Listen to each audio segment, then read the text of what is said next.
legal right to do so. In other news, the Supreme Court has blocked ending Title 42. Title 42 is the only thing that the Trump administration pretty much universally held on to as a COVID, as a fight against COVID, which was it was just, not allowing asylum seekers to seek asylum in the United States of America out of fear that they might have COVID and spread COVID. Let's watch. Now to the border crisis and an important decision by the Supreme Court. The justices have decided for now to keep in place a controversial policy that allows border officials to quickly expel many migrants seeking asylum. The White House wants to end that pandemic era policy. Scott McFarland is outside the Supreme Court. Scott, good morning.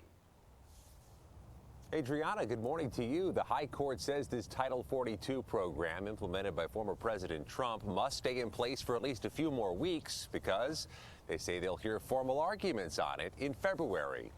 Under Title 42, the U.S. has expelled more than 2 million migrants under a program that began at the outset of the pandemic back in March 2020. Republican governors from southern border states have fought to keep this policy in place. And 5 of the 6 conservative justices on the Supreme Court, at least for now, have sided with them. Though conservative Justice Neil Gorsuch sided with the 3 liberal justices going the other way, opposing the extension, saying the current border crisis is not a COVID crisis. In a statement, the White House said Title 42 is a public health measure, not an immigration enforcement measure, and should not be extended indefinitely.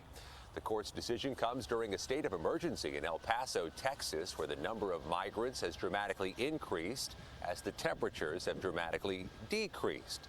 The Biden administration has acknowledged the eventual end of Title 42 will likely lead to another surge of migrants, but they say the best way to deal with that is for Congress to pass comprehensive immigration reform.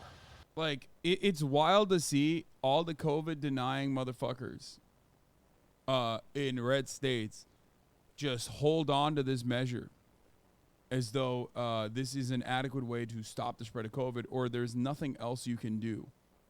Like, there's no way to, I guess, do any kind of medical examination on migrants that are coming into the country. There's just simply no other way. We just got to stop them. No, it's bullshit. I think everyone knows it's bullshit.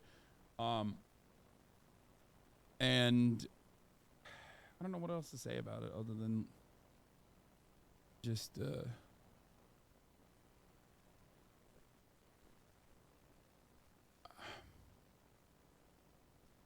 this is also funny. Breaking: the U.S. will impose mandatory COVID tests on travelers from China, applying it to all air passengers 2 years or older.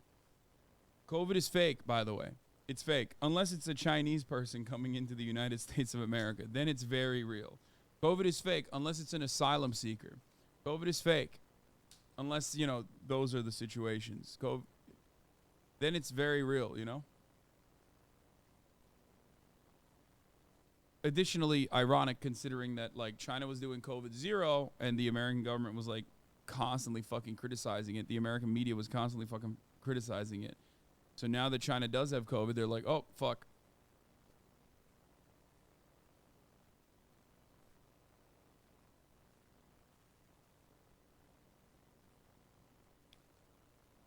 It doesn't even have to make sense. It doesn't have to make sense.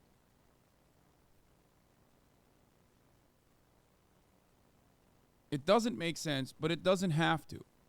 Because the moment that you fucking, and mods, I'm getting random mid-roll ads, there's got a 1 minute ad right now. Yes, motherfucker, you did. Because there's a secret 1 minute ad break in the middle of the hour.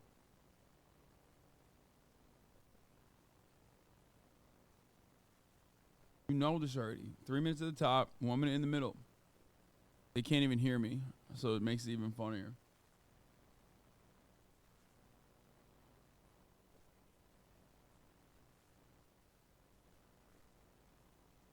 Anyway, COVID in our country, I sleep, asylum seekers possibly have COVID, real shit. Yeah. I don't know. I just, like, I don't know what to say about it any longer. It's just like, originally, hypocrisy baiting was like a decent way to get normies on board with something, to be like, look at how hypocritical this shit is. But at this stage, it doesn't matter. Like, when I saw Trump use logical fallacies that would otherwise be used against him as a talking point that favored him, even though it literally was a logical fallacy that made him look worse, like, for example, claiming Obama did a worse job with the swine flu, when, like, unironically significantly less people died because of swine flu. That's when I realized, like, oh, dude, these people don't care. It's just like, oh, that guy's on my team, so no matter what he says and the other guy is bad, no matter what he says about the other guy, I'm just going to agree with him. If you recall, if you were in here during the 2020 COVID coverage, I talked about this quite a bit. Donald Trump would routinely say, Obama did a worse job with swine flu than I am with COVID.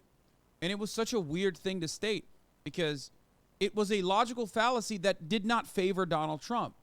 It's something that, like, someone who is against Donald Trump would probably point to and say, Obama did a better job than you with swine flu than you did with COVID.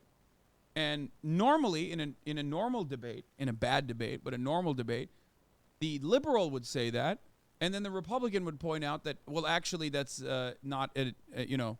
that's not an adequate thing to compare it to, considering that swine flu is very different than COVID. It doesn't spread as fast as COVID. You know what I mean? So clearly, pointing to Obama's like success with dealing with swine flu would not be a good argument to make. That's what the Republicans should be saying. But it didn't even matter because no one cared. Republicans were literally using examples that actually made them look worse, and people still were like, nope, that's fine. I don't care.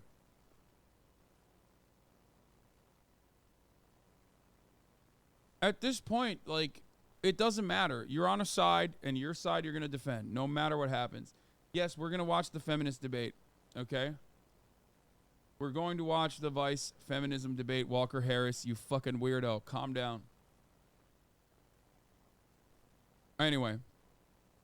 But before we do that,